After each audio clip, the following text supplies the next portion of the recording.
Hi friends, அழகே அழகு இனி வரப்போகிற எபிசோட்ஸ்க்கான அப்புறமா தான் இந்த வீடியோவில் பார்க்க போகிறோம்.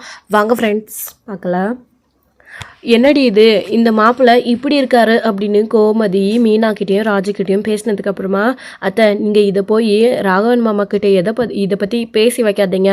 அவங்க மாப்பிள்ளை மேலே அவங்க மதிப்பும் மரியாதையும் உயிரே வச்சுருக்காங்க. நம்ம ஏதாச்சும் சின்னதாக சொன்ன போனால் கூட தேவையில்லாமல் சண்டை வரும். அன்றைக்கி பார்த்தீங்களே பார்க்கில் என்ன ஆச்சுன்னு. அமைதியாக வாங்க அத்தை அப்படின்றாங்க. எப்படிடி இதை பேசாமல் இருக்க முடியும் அப்படின்றாங்க.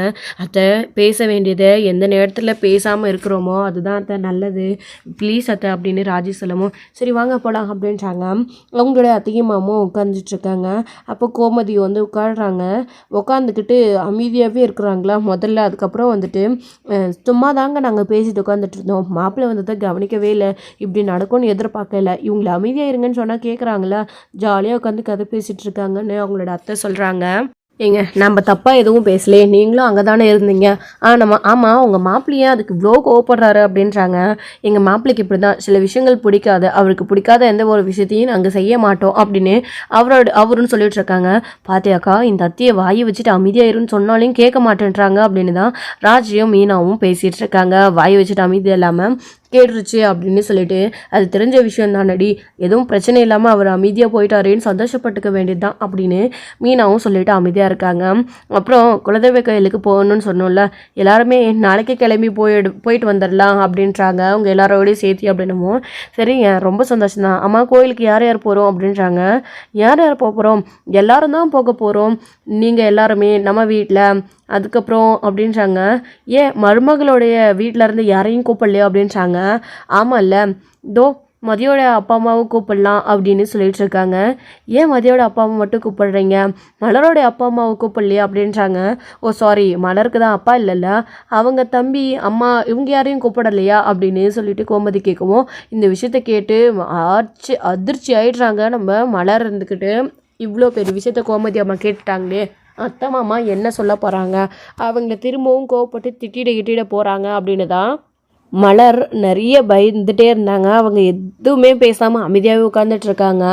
மதியோட அப்பா அம்மாவை கூப்பிடணும்னு சொல்லிட்டாங்க. இப்போ மலரோடைய அப்பா அம்மாவை கூப்பிடணும்ல, ஸோ அதுக்காக வந்துட்டு மலரோடைய அப்பா அம்மாவையும் கூப்பிடுங்களே, மலர் நீ ஃபோன் பண்ணி கொடுமா கூப்பிடட்டும் அப்படின்றாங்க. அம்மா எதுக்குமா விடுங்க அப்படின்னு.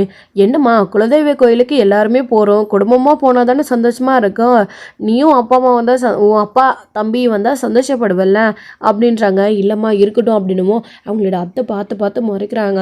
ஃபோன் நம்பர் கூட, ஃபோன் பண்ணி கொடு, அப்படி இல்லைன்னா நீ தம்பியை கூப்பிடு, நான் தம்பிக்கிட்டே வாங்கிக்கிறேன், நீ கொடுக்க மாட்டேன்ற அப்படின்றாங்க. ஐயோ அதெல்லாம் வேணாமா அப்படின்ட்டு இருக்காங்க. கூட அப்படின்னு சொல்லிட்டு ஃபோன் பண்ணி கொடுக்க சொல்கிறாங்க. இந்தாங்க அவங்களுக்கு ஃபோன் பண்ணி நீங்கள் பேசுங்க அப்படின்றாங்க. அமைதியாகவே இருக்கிறாங்க, என்ன பண்ணுறதுன்னு தெரியாமல். சரி இந்தாங்க நானே ஃபோன் பண்ணி தரேன்னு கோமதி ஃபோனை பண்ணி அவங்கக்கிட்ட கொடுத்துடுறாங்க. அவர் என்ன பேசுறதுன்னு தெரியாமல் அமைதியாக வச்சுட்ருக்கோம். அப்புறம் அவங்க ஒய்ஃப் கிட்டே கொடுத்துட்றாங்க, நீ பேசு லட்சுமி அப்படின்னு. நான் என்ன அப்படின்னு, அட உன் சம்பந்தி கோயிலுக்கு போகிறேன்னு கூப்பிடுங்க அப்படின்னு கோமதி ஒரு பக்கம் சொல்லிகிட்டே இருக்காங்க. அப்போது ஹலோ மலரு அப்படின்ட்டு இருக்காங்க. நான் லட்சுமி பேசுகிறேன் அப்படின்னதும், ஹலோ சம்பந்தியம்மா சொல்லுங்கள் சம்பந்தியம்மா அப்படின்றாங்க. குலதெய்வ கோயிலுக்கு எல்லாரும் குடும்பமாக போகலான்னு முடிவு பண்ணியிருக்கோம், கண்டிப்பாக அவசியம் நீங்களும் வரணும் அப்படின்னு சொல்கிறாங்க. என்ன சம்பந்தியம்மா, இதுக்கு நீங்கள் போய் கூப்பிடணுமா, மலர்கிட்ட சொல்லி ஒரு வார்த்தை சொல்லியிருந்தா நாங்கள் ரொம்ப சந்தோஷப்பட்டிருப்போம்ல. ஆமாம் நாங்கள் எப்படி சம்பந்தியம்மா அப்படின்றாங்க. எல்லாரும் போகிறோம், நீங்கள் வரலைன்னா எப்படி இருக்கா, நல்லா இருக்காதுல்ல, நீங்களும் வாங்க அப்படின்னு சொல்லிட்டு உடனே ஃபோனை கட் பண்ணிடுறாங்க. இப்படி கூட ஒரு வார்த்தையில் கூட பேசுவாங்கன்னு நினச்சி கூட பார்க்கல மலர். ரொம்ப சந்தோஷப்படுறாங்க. அப்புறமா சரி அவ்வளோதான், இப்போது மதியோட அப்பா அம்மாவுக்கு ஃபோன் பண்ணி பேசிடுங்க அப்படின்றாங்க. சுரேஷே அப்படின்னு கூப்பிட்றாரு அவருடைய அப்பா அப்படின்றாங்க. மதி எங்க அப்படின்னமோ, ரூமில் தான் இருக்க அப்படின்னமோ, கூப்பிடு அப்படின்றாங்க. மதி அப்பா கூப்பிட்றாரு அப்படின்னு சுரேஷ் கூப்பிட்றாரு. மதியம் ரூமுக்குள்ளேருந்து வெளியில் வராங்க. என்ன விஷயம் அப்படின்னு, ஃபோன் வச்சுருக்கியாமா அப்படின்னவும், இருக்குது அப்படின்னு. சரி உன் அப்பா அம்மாவுக்கு ஃபோன் பண்ணி கொடுமா, இல்லை என் ஃபோன்லையாச்சும் ஃபோன் நம்பர் போட்டு கொடு, இது வரைக்கும் என்கிட்ட ஃபோன் நம்பரே இல்லை, நானும் வாங்கி வச்சுக்கணுன்னு மறந்துட்டேன் அப்படின்றாங்க.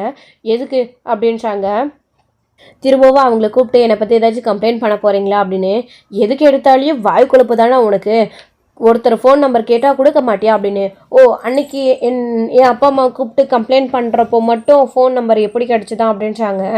தேவையில்லாத பேச்சு வேணாம், மாமா சொல்கிறாருல கொடு, உன்னை பற்றி கம்ப்ளைண்ட் பண்ண ஒன்றும் அவர் ஃபோன் நம்பர் கேட்கல, அவருக்கு அதுவே வேலையா, குலதெய்வ கோயிலுக்கு எல்லோரும் ஃபேமிலியாக போகிறோம்ல, அவங்க அப்பா அம்மாவையும் கூப்பிடணும்ல, அதான முறை, அதனால தான் அப்படின்றாங்க. எல்லாருமே போகிறோமா அப்படின்னு. ஆமாம் எல்லாரும் தான் போகிறோம், தனியாக சொல்லுவாங்களா கூடு அப்படின்றாங்க. சரி கொடுங்க அப்படின்னு ஃபோன் வாங்கிட்டு நம்பர் போட்டு கொடுக்குறாங்க, என் அப்பாவுடைய நம்பர் அப்படின்னு சொல்லிட்டு. அப்புறம் தான் ஃபோன் பண்ணிவிட்டு ஹலோ நான் ராகவன் பேசுகிறேன் அப்படின்றாங்க. அவருக்கு புரியல முதல்ல. நான் மதியோட மாமா பேசுகிறேன், சுரேஷோடைய அப்பா அப்படின்னு உடனே சொல்லுங்கள் சம்மந்தியம்மா அப்படின்னு. உடம்பெல்லாம் எப்படி இருக்குது அப்படின்றாங்க. அதெல்லாம் நல்லா இருக்குது சம்மந்தி, நீங்கள் எப்படி இருக்கீங்க, என்ன திடுப்புன்னு ஃபோன் பண்ணியிருக்கீங்க அப்படின்றாங்க. ஒன்றும் இல்லை, குலதெய்வ கோயிலுக்கு எல்லோரும் குடும்பமாக போகணுன்னு பேசிகிட்டு இருக்கோம், நாளைக்கே போயிட்டு வந்துடலான்னு நினைக்கிறோம், அதான் நீங்களும் கண்டிப்பாக நாளைக்கு வந்துடணும் அப்படின்றாங்க. அவ்வளோதானே சம்மந்தி, இதுக்கு ஏன் ஃபோன் பண்ணி கூப்பிடுறீங்க, சரி சம்மந்தி கண்டிப்பாக வந்துடுறோம், மதிக்கிட்ட சொல்லியிருந்தீங்கன்னா கூட ஆயிருக்குமே அப்படின்றாங்க. மரன்னு ஒன்று இருக்குல்ல, சரி கண்டிப்பாக வந்துடுங்க அப்படின்றாரு. சரிங்க சம்மந்தி அப்படின்ன உடனே வீட்லேயும் கூட்டிகிட்டு வந்துடுங்க, எதுவும் தனித்தனியாக பேசலன்னு சங்கடப்பட்டுக்காதீங்க அப்படின்றாரு. அதெல்லாம் ஒன்றும் இல்லை சம்மந்தி, கண்டிப்பாக அவசியம் வந்துடுறோம் அப்படின்னு.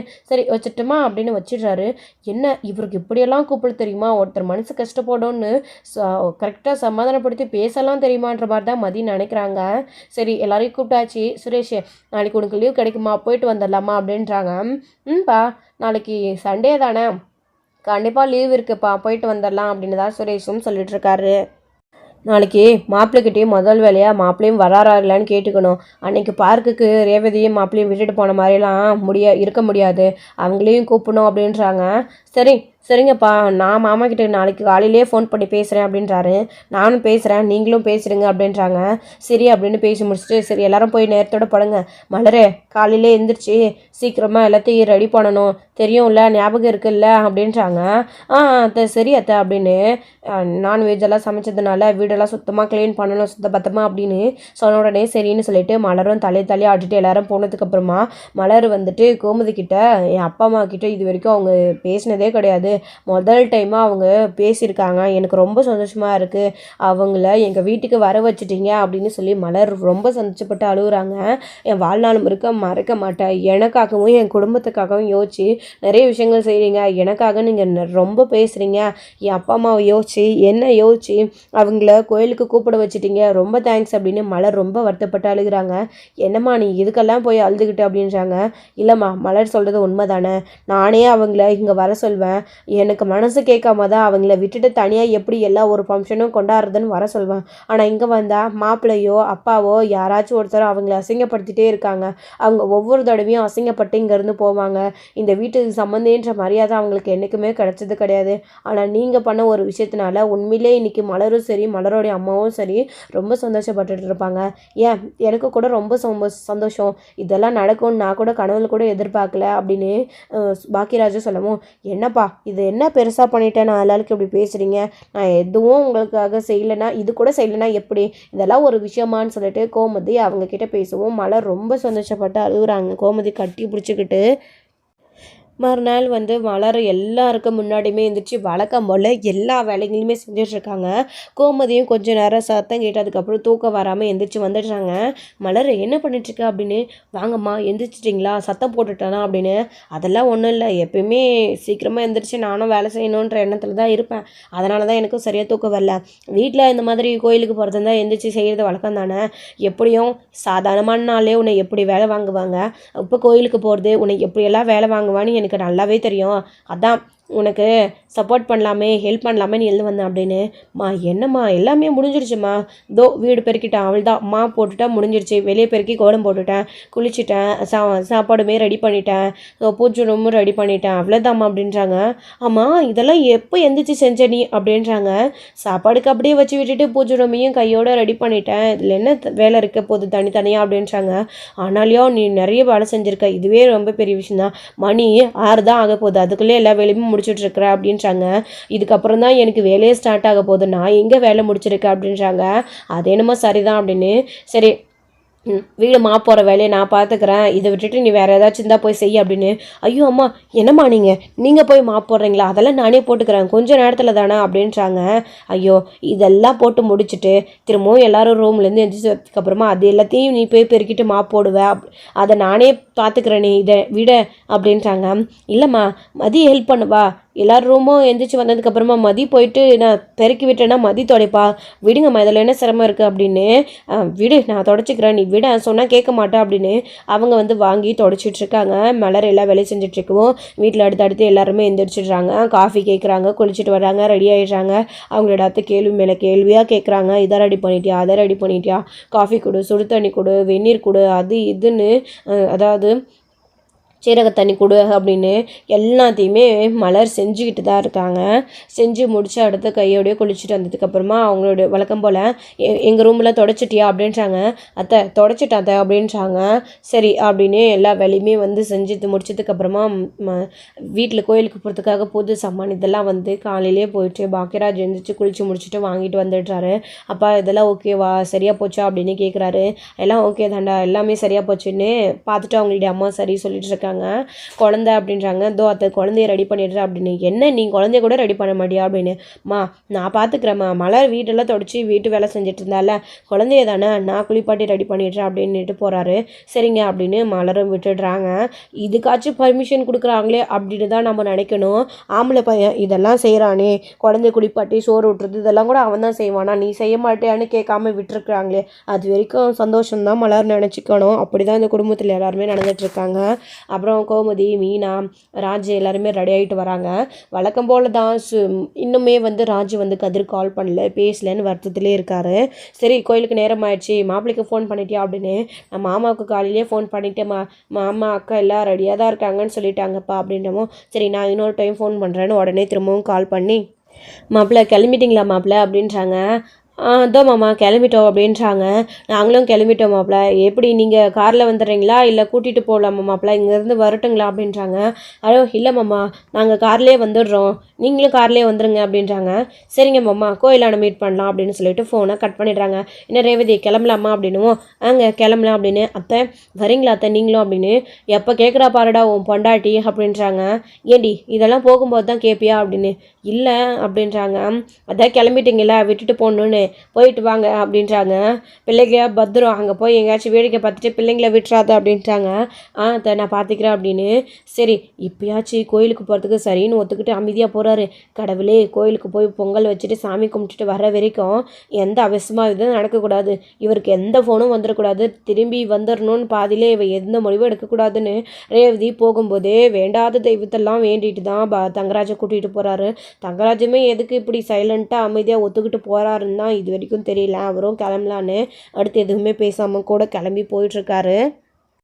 இவங்களும் பார்த்திங்க அப்படின்னா கோயிலுக்கு போகிறோம் அப்படின்னு எலுமிச்சை பழம்லாம் வச்சு கற்பூரம்லாம் காட்டி சாமி கும்பிட்டுட்டு எல்லாருமே வீட்டை போட்டுட்டு ஸோ கோயிலுக்கு தேவையான பொருள் எல்லாத்தையும் எடுத்துக்கிட்டு பார்த்திங்க அப்படின்னா கிளம்பிட்டாங்க. ஸோ குலதெய்வ கோயிலுக்கு போகிறோம் அப்படின்னு. இது கோயிலுக்கு போகிறது இதிலலாம் யாரும் பாட்டு போட்டுட்டு டான்ஸ் ஆடிட்டு வர வேணாம் அப்படின்றாங்க. ஏங்க எல்லாம் தனித்தனியாக இருக்காங்க, அவங்க அந்த காரில் வராங்க, நம்ம இந்த காரில் போகிறோம், இதில் பாட்டு போட்டு டான்ஸ் ஆட என்ன இருக்குது, எப்போ டிரைவர் சாமி பாட்டு போடுவான்னு சாமி பாட்டு போட்டுட்டு இவர் ஒரு பக்கம் போகுவோம். டிரைவருக்கு தான் பாவம் மாட்டிகிட்டு முழிக்கிறாரு. ஸோ கோயிலுக்கு 2 கார்லேயும் போயிட்டுருக்காரு. ரொம்ப தூரம் இருக்கா அப்படின்னாலாம் கோமதி பேசுவோம். மீனா, ராஜி, மதி எல்லாருமே பேசிகிட்டே வந்துட்டுருக்காங்க. ஜாலியாக பார்த்திங்க அப்படின்னா பேசிகிட்டே போயிட்டுருக்காங்க. அதுக்கப்புறம் ரேவதி கிளம்பிட்டாலாம். நான் ஒரு தடவை கேட்டுக்கிறேன், ரேவதிக்கு கால் பண்ணுவோம். போயிட்டுருக்கும்போது ரேவதி கால் பண்ணுவோம். ஹலோ சொல்லுண்ணே அப்படின்றாங்க. என்ன ரேவதி கிளம்பிட்டிங்களா அப்படின்னு. ஆமாண்ணே கிளம்பிட்டோம் வந்துட்டே இருக்கோம் அப்படின்றாங்க. பாதி தூரம் தாண்டிட்டோம் அப்படின்னும். நாங்களும் கிளம்பிட்டோம்மா, நாங்களும் கால்வாசி தூரம் தாண்டிட்டோம் அப்படின்றாங்க. சரி நான் சீக்கிரம் வந்துடுங்கன்னு சொல்லிட்டு ஃபோன் கட் பண்ணிடுறாங்க. என்ன வாண்டி கிளம்பிட்டாங்களாம்மா அப்படின்னு. ஆமாங்க கால்வாசி தூரம் வந்துட்டாங்களா அப்படின்னு. நாமளே கிளம்பிட்டோம், அவங்களுக்கு முன்னே அவங்க பின்னாடி தான் வருவாங்களா, அந்த தங்கராஜை காக்க வைக்கிறதே எப்பயும் வேலையான்னு பேசுகிறாரு. ஐயோ வேதாள முருங்க மரியாதை அப்படின்னு. அப்படியெல்லாம் இல்லைங்க, அவங்க வழியில் ஏதோ நித்தி எல்லாம் வாங்கிட்டு வந்தாங்களா, அதான் லேட் ஆகிடுச்சான், கண்டிப்பாக நம்மளை லேட் பண்ண வைக்காமல் வந்துடுவாங்க அப்படின்னு ரேவதி எதோ சொல்லி சமாளிக்கிறாங்க. ஸோ அவங்களும் அதுக்கேற்ற மாதிரி தான் எதையோ மறந்துட்டோம் அப்படின்னு சொல்லிட்டு வழியில் வாங்கிட்டு இருக்காங்க. அப்படி வாங்கும்போது தான் வழக்கம் போல் ஸோ வெளியில் கதிர் மெடிசன் வாங்கிட்டு போகிறதுக்காக முத்துவேலுக்காக வரவும் ராஜி இந்த டைமும் அவங்கள பார்க்குறாங்க. இந்த டைம் ராஜி மட்டும் பார்த்தது இல்லாமல் அத்தை அங்கே பாருங்கள் அது கதிர் தானே, நான் சொன்னால் யாருமே நம்ப மாட்டேன்னீங்க, கதிரத்தை அப்படின்றாங்க. எங்கடி அப்படின்னு கார் கண்ணாடி கீழே இறக்கி பார்த்தா ஆமாம் கதிர் தான் அப்படின்றாங்க. ஆக்சுவலி இவங்க வாங்கிட்டு அந்த பொருள் கார் எடுத்துகிட்டு கிளம்புறாங்க. அப்போ தான் கதிரை பார்த்துட்டு அது கதிர் தான் தம்பி ஒரு நிமிஷம் வண்டியை நிறுத்துங்கன்னு உடனே கோமதி சொன்ன உடனே நிறுத்திடுறாங்க. மீனா அங்கே பாருடி கதிர் தாண்டி அது, ராஜி சும்மா சொல்கிறான்னு பார்த்தா உண்மையிலே கதிர் தான், இவன் எங்கே என்ன பண்ணுறான் அப்படின்றாங்க. கதிரை அப்படின்னு கூப்பிட்டுட்டு இறங்கலான்றதுக்குள்ள கதிர் மெடிசனை வாங்கிட்டு கிளம்பி போயிடுறாரு. கதிர் அப்படின்னமோ அம்மாம்மா ஒரு நிமிஷமா அவங்க உங்கள் பிள்ளையா, ஃபோன் பண்ணி எது வந்தாலும் பேசிக்கலாமே, கோயிலுக்கு போகிற நேரத்தில் லேட் ஆகிடுமா, மாப்பிள்ளை வேறு அங்கே வெயிட் பண்ணுவார், அதான் அவர் கிளம்பி போயிட்டாருல்ல, ஃபோன் பண்ணி பேசுங்க அப்படின்றாங்க. இல்லை அது அப்படின்னும் ஆமாம் ராஜு நம்ம கதிரிக்கிட்ட எதுவாக இருந்தாலும் ஃபோன் பண்ணி பேசிக்கலாம், சென்னைக்கு வந்திருக்கான், நம்மக்கிட்ட ஒரு வார்த்தை கூட சொல்லலாமா, எவ்வளோ தைரியம் இருக்குது அவனுக்கு, நீ வா நம்ம கோயிலுக்கு போய் இறங்கினதுக்கப்புறமா ஃபோன் பண்ணி அவங்ககிட்ட பேசிக்கலாம் அப்படின்னு. சரி தம்பி நீ வண்டி எடு அப்படின்னு கோமதி சொன்னதுக்கப்புறமா ராஜு கதிர் மீனா எல்லாருமே அமைதியாகிட்டு கிளம்பிடுறாங்க. கதிர் எப்படி அத்தை இங்கே வந்திருப்பான் அப்படின்னு மீனா ராஜி எல்லாருமே கேள்வி கேட்கவும் எனக்கு மட்டும் எப்படி தெரியும் அப்படின்றாங்க. செந்தில் மாமா அப்போவே சொன்னார், அவங்ககிட்ட கேட்டால் என்கிட்ட போய் சொல்லிட்டான்ல அவன் அப்படின்னு கோவப்படுறாங்க. ஆமாம் இல்லை செந்தில் அப்படி தானே சொன்னான், அவன் ஏன் உண்மையை சொல்லலை, நான் கூட அவங்ககிட்ட பேசினேன் இல்லைன்னு கோமதி கூட கோவப்பட்டுட்டு கோயிலுக்கு போயிட்டுருக்காங்க. ஸோ கொஞ்சம் தூரத்துலேயே கொஞ்ச நேரத்துலேயே கோயில் வந்துடுது.